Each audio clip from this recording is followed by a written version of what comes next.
chiro wakaromba sekuru tacho vanona kubata kupisa vanogona hama uyai muzopona uya kumeporini kwatinanganikwa munada sonokofunza ndepapi hatimboshaikwa sekuru vanoisonongura karomba nekuda kwesiriva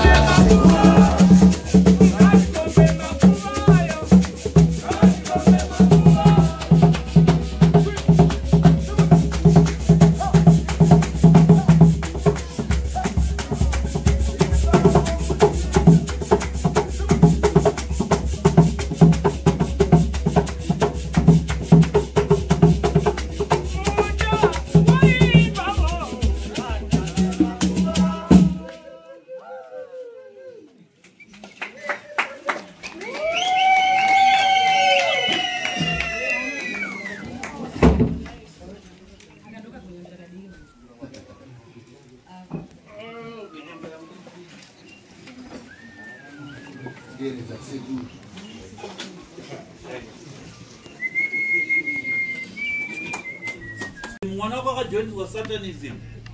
Ajoiniswa satanism mwana wako ndopa akabva aramba chikoro satanistic atanga kushanda paari. Na zvino akapiwa mhiko yekuti pasvondo rimwe chete anofanirwa kurarwa nevarume 10 zvichienda kumberi.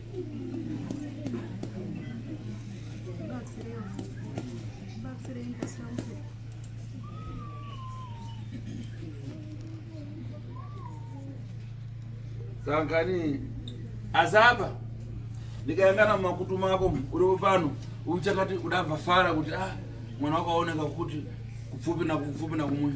Ndatarisa munzeve dzako ndiri kunzwa muri kupinda shoko rekufonerwa uchiudzwa kuti mwana aonekwa kwakati. Uriko kuno? Hanzi shoko rikwarinzwa utouya pano. Apa kandi ndifuna kupasa mangwara mwana ayamba afika pamoyi. Ava vese adamjoniza vachemera bwere pando dunkane yako mwana wako ikonzeke. Iye mwana wako iwewe ukataura naye wewe kuti mwana wangu akakujoinisa satanism ndiani anotaura zita racho anotokuzwa iwe ukatoudzwa ke zita remunhu akajoinisa mwana wako satanism.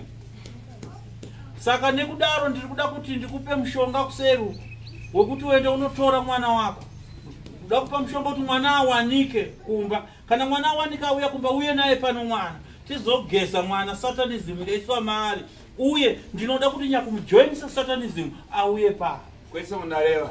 Apa mundu wachimborewa weka. Pena mundu kuchita boza. Mundu adajoinisa chimborewa weka ka. Hanzi kweso kundataura kweso kundindataura ndada kukusira wewe uchitaurawo.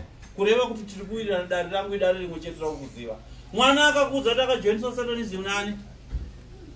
Akataura sei ne akataura kuti sashiri Sashini. Arikoni mutu. Munhu anonzi Sashini anogara kuti? Munhu anonzi Sashini handizivi paanogara mutaundi, ndinogara kumaruzevha. Aiwa zvinchita bora. Zvakanaka. Usacheme hako. Tichakubatsira. VaSashini ivava vachaguma.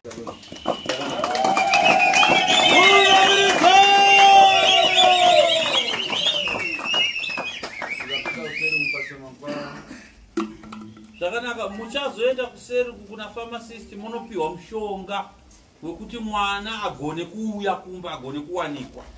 Kana awanikwa mwana muuya naye pa. Right. Hapa ngane tunachita pachito ya imera mgani hizo za madegoda tutapea. Zvakanaka